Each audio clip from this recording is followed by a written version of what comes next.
Joining us now live for a version of Gimme 5 is Joe Brand, the pre, post, and intermission host for the Blackhawks on WGN Radio.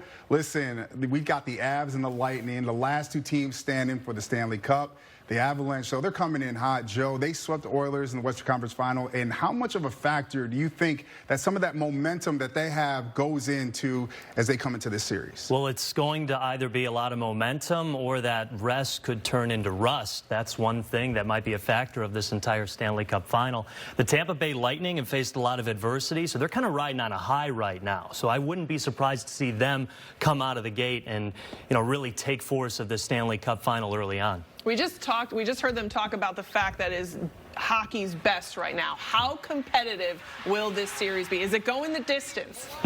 That's the cool thing, Caitlin, because all the experts, everyone breaking down this series is expecting it to go at least 6 games and probably 7. So much that they are having a very difficult time finding a winner, and I'm kind of in that boat as well. Tampa Bay is a strong, fast team. Colorado, a strong, fast team. Both teams with a lot of success. But again, it goes back to that adversity that Tampa Bay has had to beat recently. And now Colorado, they've been one of the favorite Stanley Cups from the beginning of the year. All right, Joe. The Avs a little younger. The Lightning, they got a little bit more baggage on them, being a little bit older, but they do, when you look at it, goaltending and also as well the experience that bodes well for this series. Yeah, Andrei Vasilevsky is arguably the most important goaltender in the entire NHL. And the other thing about the Tampa Bay Lightning is they're very deep, but it looks like they might be getting Braden Point back. Now that's huge for their power play, that's huge for their depth, and that's going to come into play really big in this Colorado series because the Avalanche are a very deep team too. They're dealing with some injuries though, with Nazem Kadri being out.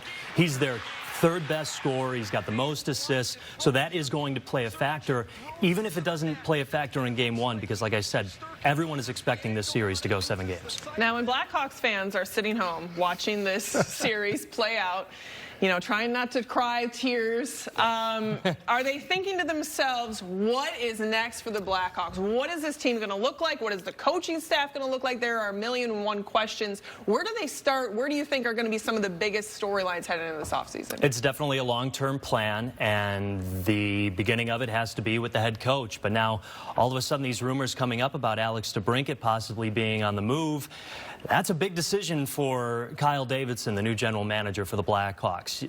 There's the conversation of Jonathan Toews and Patrick Kane, but Alex DeBrincat is also a very difficult decision, too. That might be the most difficult decision for Kyle Davidson moving forward. I was thinking about that because when you look at the Cat and what he means, his organization, man, still young, too, and what he brings to the table. But Kane and Toews, though, I know you look at them, they're heading into the last year of their contract, no movement clauses for both of them. What is their future, you think? I mean, because more people are talking about, you start seeing it swirl around. I know they're only rumors, but both guys, do they really want to be a part of a rebuild?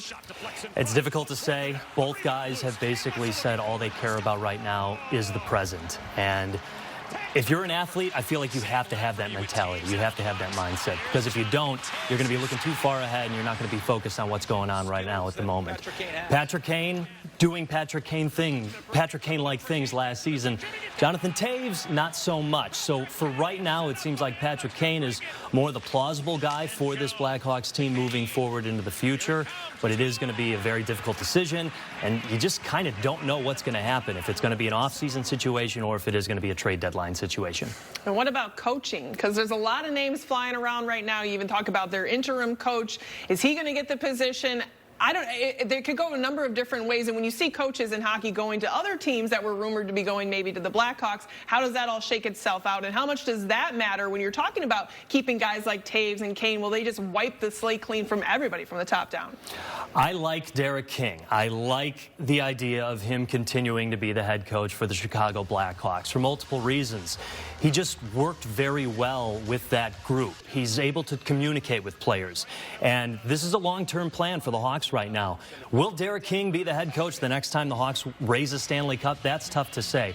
But for right now, for the short term, can you have a guy that can develop a good culture, to instill a lot of good communication throughout the players? I would like to think so. He's great with the media. You guys need to have him here on this set at one point, because he's fantastic to talk to. Joe, I love him. I love him to death, man. There's something special about him, especially when he took over as interim coach. You could see the juices were flowing a little bit. As the season went on, Joe, it seemed like things were falling on deaf ears with some of the guys inside of that locker room. That scares me just a little bit as a Hawks fan. Yes and no. It was just a very difficult year for this Hawks team. I mean, they were going through so many, I guess you can call them growing pains, but there were so many intangibles going on. Obviously, the off-ice stuff played a factor. That shook up the front office. That shook up the coaching situation. So there were so many things going on that year. I thought that Derek King did a pretty good job of being able to stabilize it. As soon as he came in, they went on a winning streak, and that was fantastic. Then things started to level out, but he holds players accountable.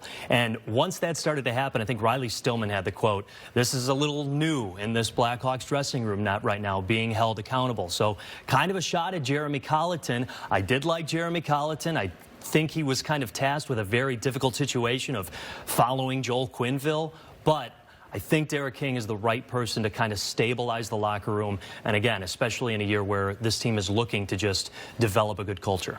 Joe, Chicago sports fans are going to have to practice some patience, because there's a few teams in this city, in this market, that are going through a rebuild. Even though they don't want to call it a rebuild, they're going through a rebuild. How much patience are Blackhawks fans going to have watching this team kind of rebuild now?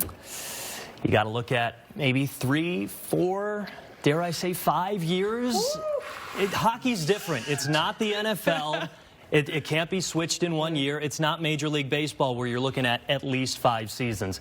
Here's the biggest thing. Kyle Davidson has declared a rebuild. So the most important thing for this organization moving forward is the draft evaluation and the player development. He seems to have total control and total faith in his entire staff. It's great to make all these moves. The Brandon Hagel trade seems to be great. If Alex DeBrincat gets moved, I'm sure it's only because it's too good of an offer for Kyle Davidson to not turn down. But then it's going to come down to who the Blackhawks draft, who they develop, and how good they're going to be. All right, got to ask you, who's going to be hoisting the Stanley Cup? Again, I'm going back and forth just like everyone else. I think 7 games. Lightning, go ahead. I'll go with the Tampa Bay Lightning. Ooh, the three-peat. Three-peat. Hey, Joe, we appreciate you for joining us, man. Hey, this is really cool. I grew up watching this station, and to be on here right now, dream come true. So really appreciate you guys having me, and, let me know if I can ever do it again. Pleasure to have you, Joe, for sure. Coming up, what are the odds an American will win this week's U.S. Open? Your pick is ahead, and the Running Wild, the Cardinals and Pirates, with a What's Good rundown. Yeah, you're going to have to see this. We're back right after this. Where the Buffalo roam in Peoria, Destination Illinois, WGN News Thursday. Today.